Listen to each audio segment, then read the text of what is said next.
Começando a primeira palestra, vamos falar sobre o contexto cambial, o cenário cambial, e para isso teremos a Fernanda Consorte, formada em economia pela PUC de São Paulo, com mestrado na FGV também aqui em São Paulo, mais de 10 anos de experiência nas áreas de economia e relações com investidores, com foco em crédito, atividade econômica, moedas e finanças.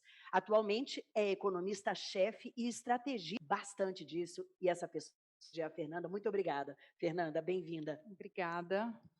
Bom, vamos lá? Fica à vontade. Olá. Boa tarde a todos, boa tarde, obrigada pelo convite.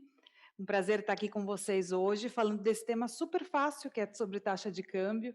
Previsível, né? Super. Você sabe que tem uma fala do Delfim Neto que eu gosto muito de falar em quase todas as minhas palestras, porque eu acho que define bem o que é falar de taxa de câmbio.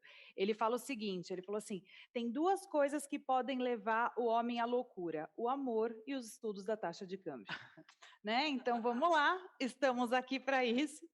E para poder falar de taxa de câmbio, a gente tem que falar de tudo, na verdade. É quase que impossível a gente falar só sobre taxa de câmbio. Por quê? Porque a taxa de câmbio, no final do dia, ela é um resultado de tudo que está acontecendo com o país. Né? Ela nada mais, ela imprime o risco país, ela imprime o quão desafiador está a conjuntura econômica. Então, para a gente pensar num cenário de câmbio, eu tenho que falar do cenário inteiro. Então, não tem jeito. Né? Para isso, eu trouxe aqui para vocês a nossa recém-publicação lá do banco, sobre cenário econômico. A gente fez esse mês, inclusive, uns ajustes nas nossas expectativas de cenário econômico, e a gente colocou o nome desse relatório de Estranho País Surrealista. Né? Então, também uma breve explicação do porquê que escolhemos esse nome. Quando o filósofo Sartre esteve aqui no Brasil na década de 60, Jorge Amado, na época, Jorge Amado e Azália Gattai, levaram o Sartre para um conhecimento de Brasil. E daí não só ver, né, as maravilhas do Pão de Açúcar do Brasil, as coisas boas de Brasil, ele levou para ver os confins do Brasil, assim, o que é Brasil mesmo, né? Os interiores da vida, enfim. Ao passo do final desse tour que o Jorge Amado fez com o Sartre falou o seguinte adjetivo sobre o Brasil, ele falou, estranho país surrealista. Né? Então, o país não só é surreal, como é estranho, né? E eu acho que ele, inclusive, né, anos depois, né, 60 anos depois dessa avaliação do Sartre, eu ainda acho que ela é bem coerente para a realidade que a gente vive. Tá? Então, é nesse aspecto que eu vou trazer um pouco o que a gente está vendo de cenário de câmbio, de cenário como um todo lá no banco. Então, vamos lá. Bom, primeira coisa para falar sobre cenário, a gente tem que falar da pandemia. Né? Não tem jeito, né? A gente tem um cenário econômico que está altamente atrelado à pandemia, na verdade está tudo atrelado à pandemia, né? E o problema, né, que agora, problema não, na verdade sim, menos pior, que a gente avizinha aí um final da pandemia com a vacinação em curso, porém, quando a gente olha Brasil, eu consigo highlightar aqui não, né? Mas quando a gente olha Brasil, nessa apresentação, que é essa barrinha laranja, dá para ver que o Brasil está bem aquém, né? Quando a gente pensa no percentual da população que já tomou a primeira dose no Brasil até a semana passada, o Brasil está bem aquém de vários países, como o Reino Unido, como Estados Unidos, como a União Europeia como um todo, como a China. Né? E quando a gente pensa no que era estimado de doses a serem aplicadas no Brasil versus o que já foi registrado até o momento, a gente também está aquém. O que significa isso? Significa que a nossa recuperação econômica também vai ser aquém desses países. Ela já está acontecendo, eu vou mostrar sobre isso, contudo, o ritmo dessa recuperação é altamente ligado ao final da pandemia, não tem jeito. Né? Porque foi uma pandemia que assolou o mundo inteiro, a gente está aprendendo a viver nela, né? Tal qual esse evento que a gente está fazendo aqui de forma virtual, mas ainda assim a gente tem bastante coisa no Brasil a ser ajustado. Porém, né, o lado positivo é quando a gente olha lá fora, dá uma sensação de alívio, né? Porque os países que tiveram avanço na vacinação, né, os Estados Unidos acho que é o exemplo mais claro disso, a gente tem visto melhora na expectativa de crescimento econômico para esse país. Na verdade, os Estados Unidos, hoje, o mercado já projeta um crescimento muito forte da economia para esse ano, e, na verdade, já se discute retirada de estímulo monetário por lá. Por quê? Porque a economia está aquecida, já está gerando um problema relativamente bom, um problema de inflação lá para eles, né? Então, quando a gente olha as expectativas de projeção que a gente tinha, por exemplo, o FMI tinha lá no começo desse ano para o mundo inteiro, subiu em relação ao que ela tem em março, e acredito que a gente deve ter uma revisão de novo para cima na próxima expectativa. Para Estados Unidos, a mesma coisa, né? Então, espera aí um crescimento dos Estados Unidos mais de 6% esse ano. Então, pelo menos quando a gente olha para o externo, né, para fora, para as grandes economias como União Europeia, como Reino Unido, como Estados Unidos, o cenário está já bem mais positivo, né? 2021 é um ano melhor que 2020 nesse sentido. Quando a gente vem para nossa casinha aqui, né, para nossa vida, né, para Brasil, a gente percebe que sim, a gente tem tido respostas positivas da atividade econômica. Se a gente tivesse tido essa conversa que a gente está tendo lá para janeiro, mais ou menos, eu estaria com um tom muito mais pessimista em relação à atividade econômica. Explico por quê. Lá em janeiro, a gente já se falava da possibilidade real de uma segunda onda, né? Lá janeiro e fevereiro já falava como é que a gente vai lidar com isso. Em fevereiro, março, vieram uma série de medidas restritivas num cenário pandêmico muito pior aqui no Brasil em relação ao ano passado. E a avaliação que se tinha disso é que teremos outro cenário de mobilidade extremamente reduzida, que vai afetar a condição econômica do país. E as expectativas de alguma recuperação econômica que se tinha para 2021 vai por água abaixo. Esse também era o meu pensamento lá no começo do ano, quando eu comecei a perceber a piora da pandemia. Muito bem, a piora da pandemia aconteceu. As medidas de restrição aumentaram, inclusive a pandemia estava muito pior esse ano do que estava o ano passado. Contudo, a surpresa foi que os dados de atividade econômica não surtiram tanto efeito dessa vez. Esse segundo gráfico que eu mostro na minha apresentação de indicador de confiança, né, que eu acho que é um dos indicadores melhores para a gente ter o pulso da economia, afinal de contas, se você não tem confiança, você não toma crédito. Se você não tem confiança, você não ousa em fazer uma grande compra. Do lado do empresariado, se ele não tem confiança, ele não pensa em investir, ele não pensa em novas contratações. Então, assim, indicador de confiança é um indicador que você tem melhor ideia do que está acontecendo com a atividade econômica. Se vocês olharem esse indicador, vocês vão ver que essa primeira área cinza mostra um tombo enorme. Isso foi quando teve o anúncio, a chegada da pandemia aqui no Brasil com as primeiras medidas de restrição. Ninguém sabia o que ia fazer, né, o que ia acontecer. A economia paralisou. Né? O ano passado a gente teve uma queda do PIB brasileiro da ordem de 4%. Neste ano, como eu mencionei, quando a gente começou a perceber que a pandemia era muito pior, qual foi o raciocínio lógico? Teremos um cenário de tombo igual da economia ou pior. Por quê? Porque a pandemia está pior, porque as medidas de restrição vão ter que ser piores. E daí que veio a surpresa que a atividade sofreu nesse segundo período, mas não tanto e se recuperou muito rápido. Dois pontos que eu ressaltaria em relação a isso. O positivo é que, de fato, o Brasil parece ter encontrado alguma resiliência. O que significa isso? Ele se reinventou. Né? Eu mesma trabalho de casa, nós lá no banco trabalhamos de casa desde o ano passado, o banco seguiu muito bem, várias empresas se adaptaram ao home office de forma muito rápida, digitalizaram as suas atividades de forma muito rápida, e isso gerou uma resiliência da economia brasileira muito importante.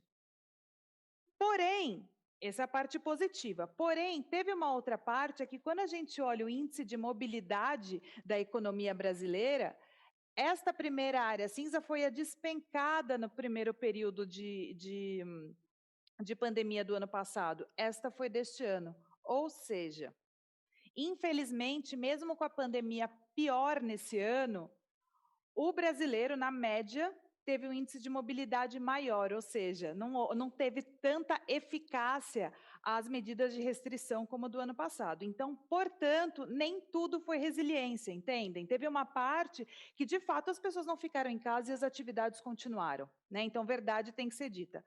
Porém, a atividade econômica brasileira está muito bem, não tem muito o que falar mal. A gente deve ter um crescimento forte da economia brasileira. Mas, se a gente olhasse, então, só para todos esses pontos que eu falei, lá fora indo muito bem, obrigado, crescendo, o Brasil com alguma resiliência, estaríamos muito bem. Só que temos uns pontos que têm incomodado bastante. O ano passado, também por conta da pandemia, a gente entrou num cenário de expansão fiscal muito grande, ou seja, né, de aumento de gastos para a sociedade muito grande. Isso foi requerido, era necessário que se fizesse isso. Né? E daí a grande vedete da história, a grande forma de exemplificar isso é o auxílio emergencial. Então foi dado aí despejou-se um caminhão de dinheiro na economia, porque a gente não sabia qual que era a história, tinha que ser feito isso. Só que, né, e ao mesmo tempo a política monetária, né, também deixou lá os seus estímulos. A gente viu uma taxa de juros indo para 2%, né? Então a combinação de uma política monetária frouxa com uma expansão fiscal absurda só tem um resultado, que se chama inflação. Né? Então, o que acontece? Né? Eu sempre falo, olha, gente, política fiscal, política monetária ajuda a inflação. A política fiscal é na veia, você entregar dinheiro na mão das pessoas, né? E daí, como não sabia exato quanto é que tinha que ser, para quem que tinha que ser dado, houve uma expansão adicional que, em vez das pessoas usarem para bens necessários, que era essa ideia da expansão fiscal como um todo, usou-se para gastos adicionais. E o resultado disso foi uma inflação muito forte. Se a gente olhar esse indicador azul aqui desse gráfico de inflação e juros, dá para ver a crescência da curva de inflação. Hoje, a inflação está em 8% para o consumidor. É um patamar muito alto. A meta de inflação é menor que 4%. Né? Então, notou-se aí, primeiro, quando começou a inflação, começava a se falar, não, é só inflação de alimentos. É só alimentos, vai passar. Só que uma coisa vai reajustando a outra. E a própria taxa de câmbio, que se depreciou tanto ano passado, e aí eu vou falar mais disso no próximo slide, também contribuiu muito para a inflação, porque uma boa parte da inflação é de produtos comercializáveis, ou seja, aqueles produtos que são, na maior parte, importados, e você tem que passar um pouco desse custo para o consumidor final, não tem jeito. E aí aconteceu um cenário muito ruim, que é o que a gente está vendo agora. A gente tem uma atividade econômica que agora está indo melhor, mas o ano passado caiu 4%. Então, vamos lá, a gente vai crescer 5% esse ano, que é um cenário possível, em cima de 4% de queda. Então, não é tão bom assim, só que com um cenário de inflação muito alto. Né? Então, isso gera muito incômodo. O que está acontecendo é que o Banco Central, né, no seu papel de ajustar a inflação, está subindo juros. Semana passada, a gente viu um resultado da reunião do Copom de um aumento para 4,25% de taxa de juros, ainda assim num patamar muito baixo. Eu, particularmente, acho que ainda vem bastante aumento ainda pela frente, a gente ainda vai continuar vendo aumento de taxa de juros para poder controlar esse indicador de inflação, dado que agora a atividade econômica também está reagindo. Então, a gente começa a criar jabuticabas do Brasil, né? Assim, as famosas questões que só acontecem no Brasil. Né? Então, esse é o primeiro ponto. E aí, quando a gente vai chegando, né, e a taxa de câmbio, qual que é o resultado disso? Lembra que eu falei que o Brasil era surreal, aí vocês vão entender o porquê. Vamos lá.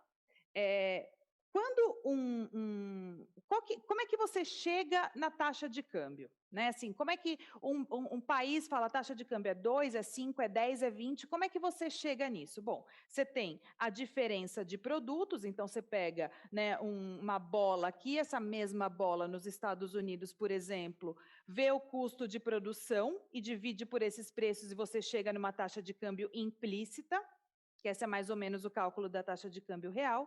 E tem outras coisas que afetam taxa de câmbio, como expectativas. Né? Um país emergente, que é o caso do Brasil, ele precisa de investimentos de fora, atração de investimentos para você conseguir crescer de forma sustentada. Por quê? Porque o país é emergente, assim, tem algumas verdades que a gente não pode fugir, né? Hoje, o Brasil ou qualquer outro país emergente, ele não tem condição de sozinho, né, excluindo o resto do mundo, crescer sem que a gente tenha alguma ajuda, ou melhor, um investimento de países estrangeiros. Para tanto, se você é um investidor estrangeiro, só vai colocar o seu capital num determinado país se você acredita nele. Se você acha que tem alguma forma que você vai ganhar nessa história, né? Então, eu sempre falo, a decisão de investimento de um investidor estrangeiro está altamente ligado se tem uma história positiva e boa para se contar naquele país. Vamos lá. O Brasil, antes até da pandemia, já estava passando por questões, vamos dizer assim, únicas por conta do governo atual. Né? Esse governo atual ele tem uma postura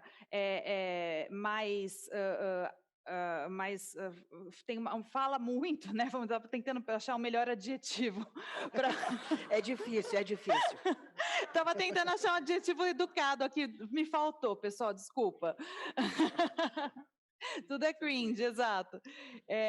Então, ele tem uma postura mais reativa, vamos dizer assim. Uma postura mais reativa que, pré-pandemia, a gente já estava vendo uma saída de fluxo de investimento muito grande do Brasil. E se vocês lembrarem, pré-pandemia, a taxa de câmbio já alcançava lá seus R$ 4,00, R$ 4,50, que eram patamares muito grandes. Muito bem, chegamos na pandemia, todos os países emergentes tiveram aumento da sua taxa de câmbio. Por quê? Taxa de câmbio é igual a risco. Lembra lá, o investidor estrangeiro tem que pegar o seu dinheiro, colocar nos países, ele olha qual que é a melhor história para contar e eu aloco o meu dinheiro. A hora que eu tiro o meu dinheiro deste país, falta oferta de moeda naquele país, a taxa de câmbio sobe. Numa pandemia, é normal, ou em qualquer situação complicada que atinge globalmente, qualquer investidor vai pegar o seu dinheiro do país emergente e vai colocar num lugar que seja mais seguro. Em geral, Estados Unidos, Alemanha, né? Isso a gente chama em economia de flight to quality, de voo para qualidade. É normal que isso aconteça. Então, é esperado que, num momento de pandemia, todos os países emergentes tenham a sua taxa de câmbio depreciada, um aumento da taxa de câmbio. Claro. Sem dúvida. No Brasil, quanto é influente um e o outro fator para o câmbio? A questão fiscal, está dizendo? Vou pedir para você repetir, por favor, Diego, porque não entrou o seu áudio. Ok, a minha pergunta é a seguinte, a questão de risco, o Brasil é um dos fatores que influencia a taxa de câmbio. A gente tem comércio exterior, entrada e saída de capitais de outras formas. O quão importante é para o Brasil a questão de risco única e exclusivamente na composição do câmbio? Exatamente. É preponderante em relação à balança comercial? Sim. Não é? Como que funciona isso? Muito, eu acho que hoje, como o Brasil ele tem enfrentado uma série de situações bem ímpares, por conta do governo, a gente teve impeachment, aí depois teve a questão, estou fazendo isso lá atrás, né? Teve impeachment, aí depois veio o Temer, que teve aquele problema com os frigoríficos, né, com a JBS, aí depois veio eleições, Bolsonaro, a forma dele agir, enfim, num cenário em que o fiscal estava muito deteriorado já. Hoje, o risco país é muito mais preponderante na taxa de câmbio brasileira do que o restante, hoje. Né? Isso varia um pouco, mais especificamente para o Brasil, tem uma questão técnica nesse seu ponto, que é o seguinte, como o Brasil é um país grande, né? Assim, é um país muito, um dos maiores emergentes, né? Excluindo China, claro, o mercado financeiro do Brasil é muito líquido. O que significa isso? É muito fácil de entrar e sair no Brasil. Então, a nossa volatilidade da taxa de câmbio é maior. Então, do mesmo jeito que é muito fácil, quando tem uma história positiva, blum, vem um monte de dinheiro para cá, quando tem qualquer coisinha ruim, explode. Né? E aí, nesse gancho que eu estava querendo falar sobre o ano passado, que de fato todas as moedas emergentes tiveram uma piora, o Brasil foi muito mais. A média de 2020, na pandemia, de depreciação da taxa de câmbio de emergentes foi da ordem de 10%. No Brasil foi 30%. Então, assim, a gente sempre está com um patinho feio. E isso é muito explicado, por aqui, pelos dados de investimento estrangeiro no país.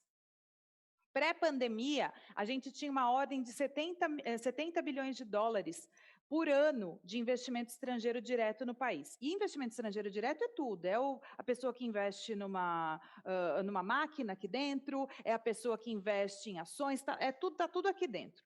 Né? Então, era mais ou menos na ordem de 70 bilhões. Na pandemia, isso despencou para 30. Né? Então, assim, todo mundo falou assim, Brasil não. É isso, exato. E aí, por isso que a taxa de câmbio depreciou tanto o ano passado. Por isso que a gente alcançou 5 e pouco, quase 6.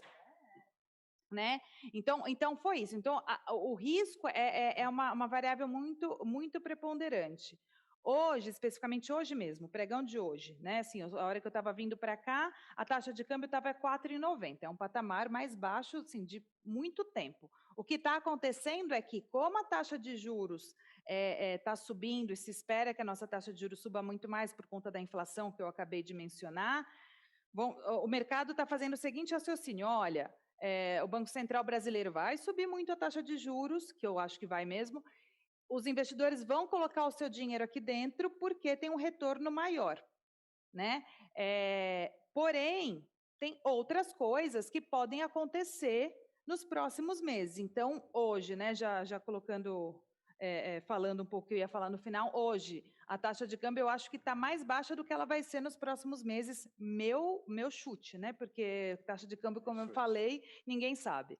Tá? Então, assim, o que eu acho é que a gente vai ter sim uma volta para o nível do investimento estrangeiro um pouco maior do que a gente viu ano passado de investimento, na ordem de 40, 50 bi para esse ano e para o ano que vem. Contudo, com a história que a gente tem hoje no Brasil, né, e aí muito do lado político falando, eu ainda acho que não é tão rápido que a gente volta para aquele nível de 70 bilhões que a gente tinha. A gente tem que dar umas braçadas aí, tem que melhorar um pouco a história do país, né? Qual que no frigir dos ovos, né, dessa história inteira, qual que tem sido o vencedor da conjuntura econômica brasileira? Os exportadores. Sobretudo os exportadores de commodities, né? Por quê? O Brasil hoje, quais são os grandes compradores do Brasil? Como sempre foram. China, em segundo lugar, Estados Unidos, aí Argentina ou Alemanha. A Argentina agora está um pouco mal das pernas.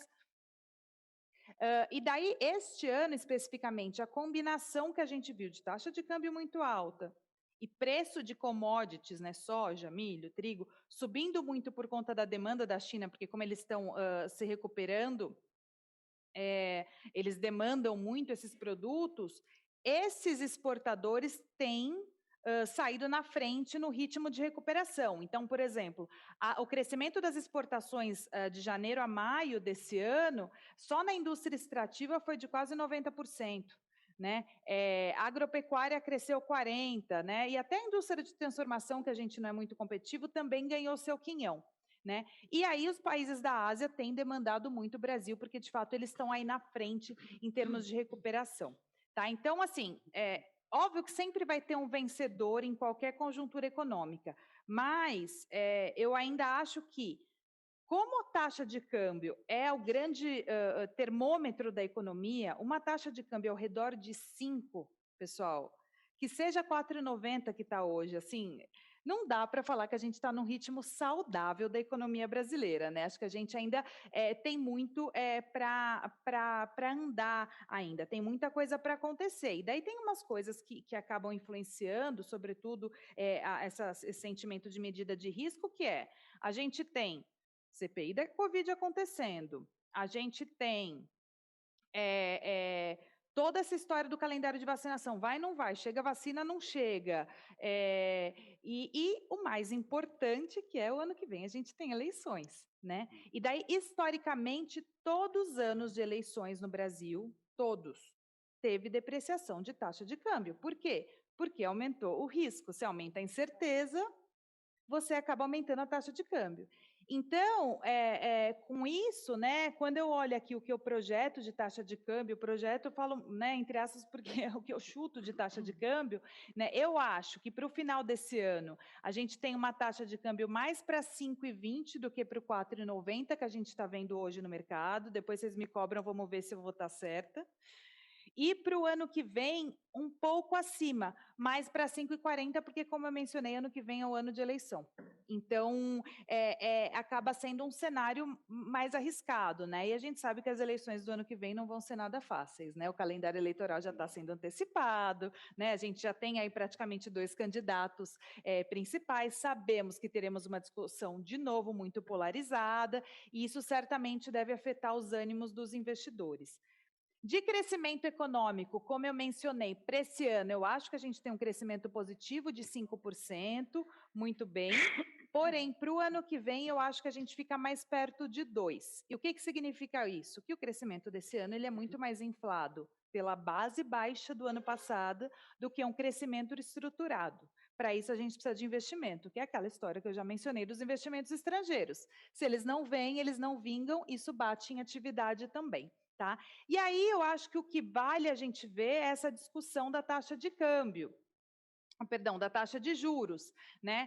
A inflação parece estar muito salgada e deve continuar, né? Então, vamos ver como é que o Banco Central vai se posicionar. Eu acho que a gente vai ver, de novo, uma taxa Selic mais perto de 2 dígitos, ou seja, mais perto de 10, do que o que a gente está vendo agora, da ordem de 4%. Tá? Então, eu acho que é esse cenário. Mas balança comercial segue muito bem, né? Eu acho que o que eu queria passar para vocês de forma geral, né? Para depois eu passar a palavra para perguntas, enfim. A gente tem um cenário ainda muito desafiador. Porém, 2021 está muito melhor que 2020. O ano passado, essa altura do campeonato, a gente não sabia nada que ia acontecer. Né, a gente ficava falando se o vírus ia ficar, não ia. Eu lembro assim de vários colegas meus, eu acho que eu devo ter feito isso também, fazendo gráfico de quanto tempo a pandemia ia durar. Gente, assim, ninguém sabia nada do que estava acontecendo, né? E daí o nível de incerteza que ele ainda existe era muito maior. Então, diminuiu, temos vacina, né? Tomamos todos vacina aqui em São Paulo, se Deus quiser, até o final de agosto. Mas a gente ainda tem uma figura institucional muito instável. Né? Você tem, né, todos os desafetos aí das autoridades brasileiras, né? Como eu mencionei, o cenário eleitoral que se antecipou, o calendário se antecipou um pouquinho, e isso causa instabilidade. Instabilidade é igual a volatilidade em mercado financeiro. Né? O que eu chamaria de positivo? O crescimento econômico lá fora e esse ano para o Brasil, que de fato surpreendeu, mas a gente tem ainda um monte de mazela que a gente tem que cuidar e prestar atenção para ver o que a gente vai enfrentar daqui para frente. Tá bom? Gente, assim, eu não queria me estender muito, porque eu sei que economia é chato, ninguém aguenta muito falar, então era isso que eu queria falar para vocês. Acho que foi muito objetiva. Fernanda, obrigada. E daqui a pouco a gente vem com as perguntas. A gente vai dar um tempinho aí para o pessoal pensar em dúvidas, em questões. Eu achei muito interessante que você já trouxe informações muito valiosas, literalmente, para todos nós.